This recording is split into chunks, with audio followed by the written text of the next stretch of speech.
Hi, this is Carrie Shell from On Point Quilter. Today's quilt is Border Crossing, and this one incorporates two applique blocks. In this video tutorial, you'll learn how to create wavy stripes that are created with parallel lines and using the brush tool. And I will also share with you how to take motifs from one block and bring them into another. Let's get started on our waving flag blocks. And I'm going to start with one for the US.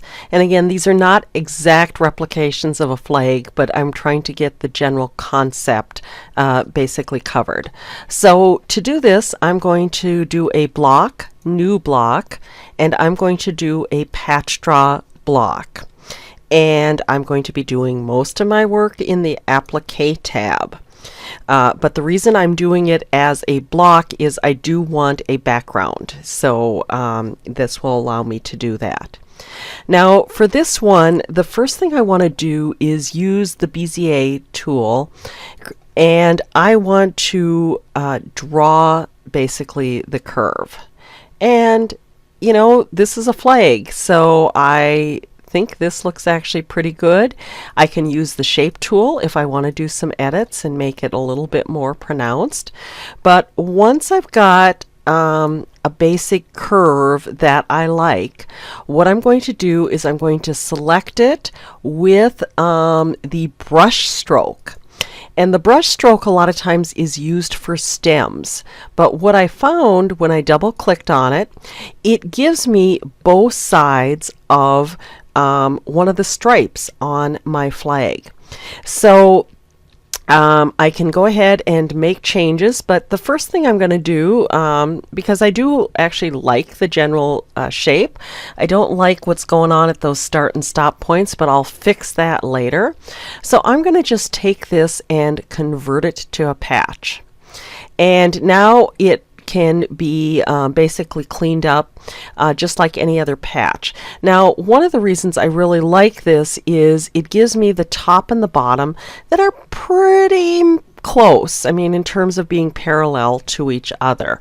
So when I replicate it, they're going to nest on top of each other fairly well. So let me zoom in and figure out what's going on here. So I'm going to take my shape tool, and I've got some funky thing going on with that.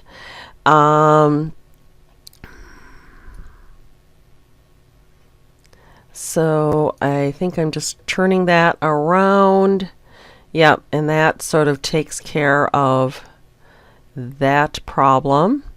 And I need to do the same thing on this one here. If I select that weird curve, see if I can get that flipped around and cleaned up. If not, I'll tell you my best way to deal with this is to select my weird curve line, convert that curve to a line. And then I can select that line that is now a controllable line, and I'm going to bring it back to a curve. And so now I don't have that funky stuff going on, and I do want to try to make the two sides look parallel. And actually the other thing I want to do is I want to have a pretty straight line for my start and my stop, because I'm going to be stacking these on top of each other. And then I'm going to scroll over. No issue on that one, but this one is looking problematic. I'm just going to go directly to a line, then back to a curve, and I think that's actually going to make that work pretty well. So I'll use my shape tool, select one of those nodes, move it out, in. And again, I'm trying to keep this shape here and this shape here looking pretty close. Okay, so now I'm going to use my pick tool, select that entire stripe, and I'm going to copy and paste. And let me do a full zoom and let me move that right on top. Now, what I do need to do is basically clean up that item on top. If they're not matching, I need to make them match. So let me start at this end. I can see I've got some issues right there. So I'm going to use my shape tool. I'm going to go ahead and double click and add a node. And that's going to allow me to bring these nodes down and get everything nicely lined up. And that's a lot of times all we need to do. I can do the same with that. And notice that everything is looking pretty good. That's a little far out, so let's go ahead and bring that in. And that means I've got to bring this one in though also. Once I've got that one done, because I have only moved the bottom, I should be able to take this now and copy and paste it. And now I should be able to move that right on top, and everything should line up, other than, of course, I was playing a little bit with that one corner there. So that's why that, no, it doesn't. But if I bring that in, hopefully it will line up now. Now, I do want to then do some sort of partial flags, and so for that I'm going to go ahead and do another copy and paste, but for this one I'm going to actually cut that off. So I have to decide where I want sort of my stars to go, and let's say I want to put them right here. So I need to basically splice this, but to do that I need a node there first. So I'm going to use my shape tool.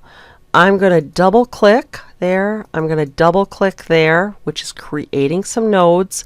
Wherever those nodes are, I can break them. So I'm going to break it there, and I'm going to break it there. And now I can take my left side and delete it. And now I can take my line tool and I can line it up. So let me just move my shape tool over. And I'm going to use my pick tool. Let's double check. That looks pretty good. So let me go ahead and do some copy and paste for that. Now I can see I'm a little jagged on the edges. Now would be a good time for me to zoom in and clean those up. And again, I'm just going to use the shape tool. Okay, let me go look at the color tab and go ahead and color every other one, and then maybe color the offset. And let's just use a gold for a background, mainly because I just want to see how things are looking. And I'm liking that. I got a few things to clean up there, but I can do that in a minute. Now what I'm going to do is go back, and I need to put in that square there. Now what I'm going to do is I'm going to use my polygon tool, and I'm going to select the square. And I realize it really isn't a square, they're all curves, but it's got 4 sides, and that's really what I want. So I'm going to take that, and I'm going to use the shape tool, and I'm just going to match up the 4 corners with where I want to be. And once I have done that, I'm going to select each of the lines, and I'm going to turn it to a curve. Now I'm going to turn that to a curve, and Just move that in place and follow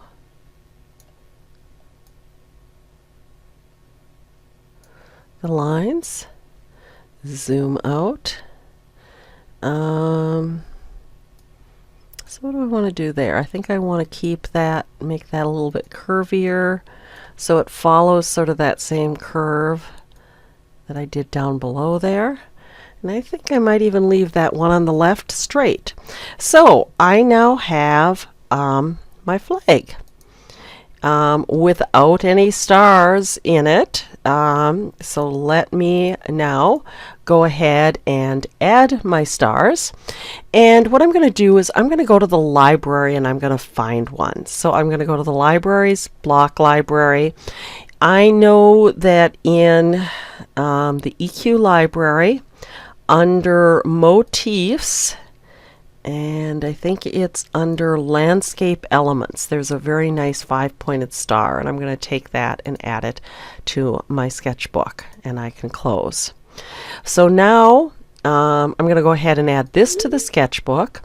I'm going to view my sketchbook, find under my blocks my motifs, and I'm going to find that star, edit it, select it with my pick tool, and I'm going to copy it.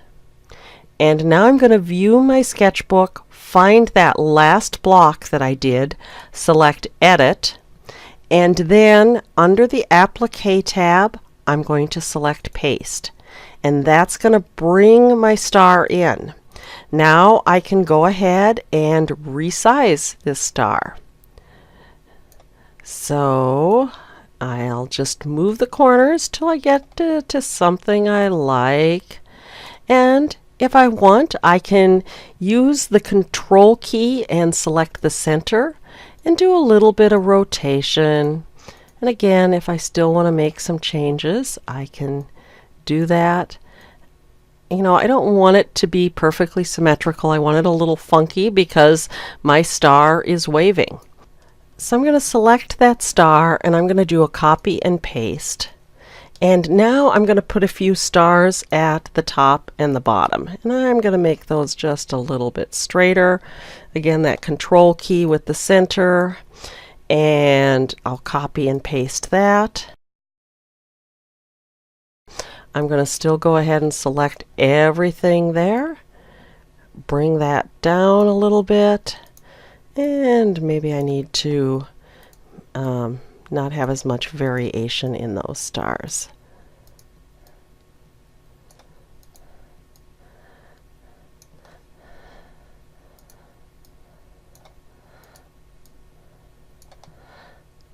Okay, and so I am now ready to finish coloring everything, and I have my US flag, and I'm going to go ahead and add that to the sketchbook. Now I decided I wanted to do a Canadian flag as well for my Canadian friends, and I wanted to use the same concept. So for this I'm going to do a block, new block, another patch draw block, and I'm going to go to the applique and I'm going to use a similar concept. I'm going to use the Bezier curve and I'm going to draw, except going the other direction because the flags in the Canada, the stripes actually go from top to bottom rather than from left to right. So if I need to edit my curve, I can do so. And for this one, again, I'm going to use the brush stroke. I'm going to double click and I'm going to bring my boldness to 9, which is the maximum. However, that still is not big enough. So what I decided to do is go ahead and convert that to patch. Actually, let me just bring that down. So once I've converted it to patch, I'm going to first of all use the shape tool and I'm going to edit so we have a very straight top and bottom. And I've got to fix that little curve. So if I select that with my shape tool, I'm going to convert that to a line. back to a curve. Probably looks pretty good. And now I'm going to actually break the top and the bottom. So I need to add a node. So I will double click on the line, create a node. I'm going to then select that node and select break. And on the bottom, I'm going to double click to add a node. Now to select that node, select break. And now I can take the half of the shape with my pick tool. Let me zoom out so you can see that. And let me just move it over. So I just need to decide how wide I would like to make my stripes. So once I've done that, I'm going to use the line tool. And I'm going to connect up. Now I don't know if I actually connected those. I didn't. So and once I've done that, I can double click on each of those nodes and it will delete it. So line tool to connect. We're going to make sure, yep, they're all connected. And oh, it says an open curve, so I didn't get something connected. Okay, now it's saying, notice when I hover that I'm in a closed curve. So now I can go back, double click on these lines to get rid of them. So I have one nice straight line, and I can move that in place. I'm going to do a copy and a paste. And I have a few things to fix on that, right? Because they're not quite parallel. They look good at the top, but they don't really look great at the bottom. So let me just move some of those over. Okay, so now I'm going to go ahead and take this, copy and paste, and that should line up. And I think that looks pretty good. Now it is a little bit too big, so I'm just going to use the pick tool, select it all, and I'm going to go ahead, bring it down. Maybe I'll make it a little bit wider. So for this flag, I need to put some maple leaves in, or a maple leaf in it. So I'm going to go ahead and add this to the sketchbook. I'm going to go to the libraries, the block library, and I am going to do a search by note card for Canada. And I know there's a Canadian flag in the library, so I'm going to find it. Oh, there's 29 Canada. I'm going to go ahead and take this applique flag, and I'm going to add it to my sketchbook. Now I'm going to view my sketchbook. I'm going to find my block, edit it, and I'm going to go to the applique tab. I'm going to select my maple leaf, and I am going to go ahead and copy that, and I'm going to do view my sketchbook. I'm going to find my Canadian blocks. I'm going to edit it, go to the applique tab, and I'm going to select paste.